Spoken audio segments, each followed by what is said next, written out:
Kip Kinkel's story is one of a troubled youth spiraling into violence. Born on August 30th, 1982, in Springfield, Oregon, Kip was the son of Bill and Faith Kinkel, both respected high school Spanish teachers. Despite growing up in what seemed like a loving and stable home, Kip struggled from an early age with severe learning disabilities, most notably dyslexia. School was a constant source of frustration for him, and despite his parents' efforts to support his education, he often felt inadequate compared to his peers. Kip's behavioral issues became evident in elementary school, where he had difficulty concentrating and controlling his temper.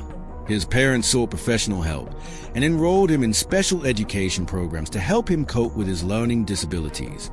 However, despite their best efforts, Kip's anger and aggression continued to grow.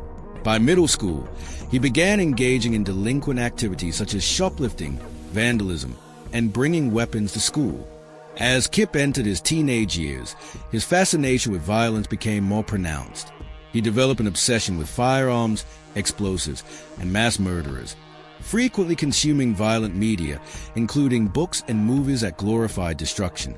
He also showed a keen interest in bomb making, collecting instructions from the internet and experimenting with small explosive devices in the woods near his home.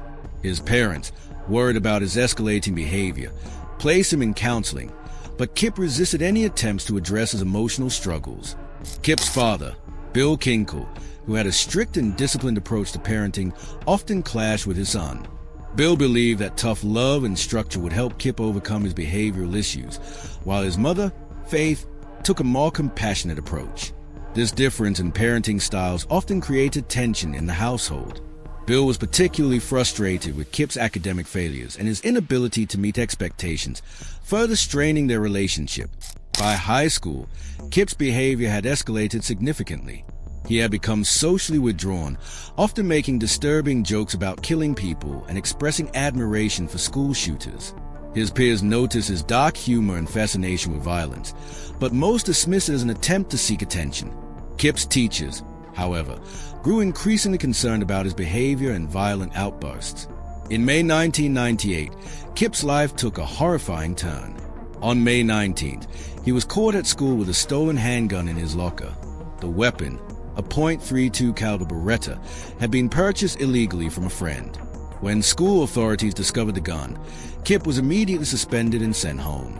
That evening, his father confronted him about the incident, expressing his deep disappointment. This confrontation was a breaking point for Kip. On May 20th, 1998, Kip retrieved a .22 caliber rifle from his home and fatally shot his father in the back of the head.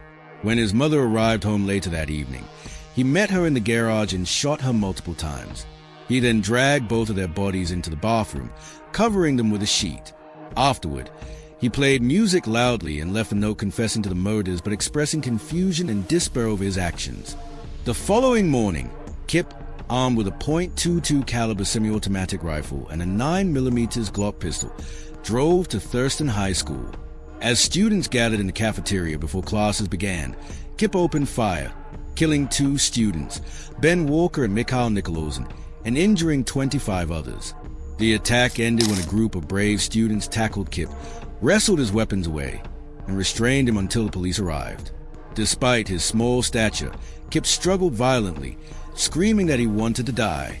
During police interrogations, Kip displayed a chilling detachment from his actions. He admitted to killing his parents, but expressed a sense of inevitability, saying, "I had no other choice." Psychological evaluations later determined that Kip suffered from paranoid schizophrenia, a severe mental disorder characterized by delusions, hallucinations, and disorganized thinking. His mental illness had gone undiagnosed and untreated for years, exacerbating his violent tendencies. Kip Kinkel was charged with 4 counts of murder and multiple counts of attempted murder. In 1999, he pleaded guilty to all charges, avoiding a trial. He was sentenced to 111 years in prison without the possibility of parole. His case remains one of the most infamous examples of adolescent mass violence, sparking debates about mental health, gun control, and the role of parents in preventing such tragedies. Faye and Parkland, Sandy Hook and Columbine, there was Thurston.